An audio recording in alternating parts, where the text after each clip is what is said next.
আচ্ছা, আমরা একটা HTML আজকে যেহেতু আমরা HTML করব, আমাদের ফার্স্ট ৩ টে ক্লাসে HTML নিয়ে, সো যার জন্য আমাদেরকে HTML একটা ফাইল লাগবে। আর HTML ফাইলটা আমরা ডিরেক্ট ফাইল ক্রিয়েট না করে আমরা ফার্স্ট একটা ফোল্ডার নিই, তারপর কাজ করব। কেউ ডিরেক্ট ফাইল নিবেন না। সো আমরা কি করব, নিউতে যাব, দেন ফোল্ডারে যাব। ফোল্ডারে গিয়ে আজকে আমাদের ফার্স্ট ক্লাস, সো আমি ফার্স্ট ক্লাস নামে একটা ফোল্ডার ক্রিয়েট করব। ঠিক আছে?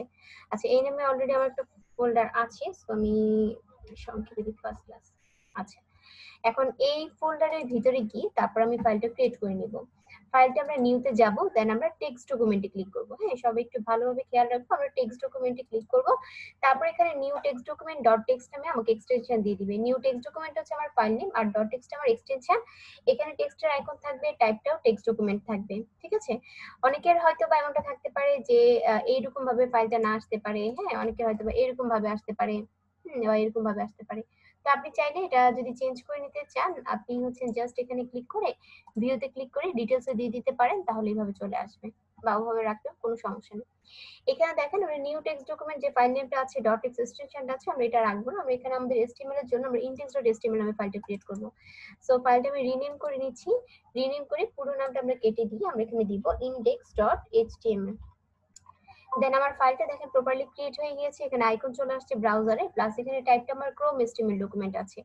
তো আমরা এখানে যেহেতু আমার আইকন এসেছে, যেকোনো আসলে এখানে যেকোনো ব্রাউজার হতে পারে, আসতে পারে। যেমন হচ্ছে ক্রোম হতে পারে, ইন্টারনেট এক্সপ্লোরার হতে পারে, তারপর হচ্ছে আপনার মোজিলা হতে পারে। হ্যাঁ, বাট ক্রোমে ইউজ করাটা আসলে বেটার, কারণ অন্যান্য ব্রাউজার গুলো অনেক সময় অনেক কিছু সাপোর্ট করে না, ঝামেলা করে, যার জন্য ক্রোম ইউজ করাটাই বেটার। তো যদি আপনি চান যে না, আপনার এটা মোজিলা বা অন্য কোনো ইন্টারনেট এক্সপ্লোরারে আপনার এটা করা আছে, সিলেক্ট করা আছে, তাহলে আপনি এটা চেঞ্জ করে নিতে পারেন। ওপেন উইথে ক্লিক করে দেন চুজ অ্যানাদার অ্যাপ। এইখান থেকে হচ্ছে আমরা অলওয়েজ অ্যাপে ক্লিক করার পর আপনি যেই ব্রাউজারে দেখতে চাচ্ছেন সেই ব্রাউজারটা সিলেক্ট করে দিবেন। লাইক আপনারটা এখন ইন্টারনেট এক্সপ্লোরার বা ফায়ারফক্স এর মধ্যে থেকে যে কোনো একটা আছে, লাইক ফায়ারফক্স আছে, তাহলে আমার এটা নিশ্চয়ই ফায়ারফক্স এখানে আইকনটা শো করবে। বাট আমি চাচ্ছি কি ক্রোমে চেঞ্জ করার জন্য, তাহলে সেম ওয়েতে, ঠিক আছে, সেম ওয়েতে আমরা ক্রোমে সেট আপ করবো।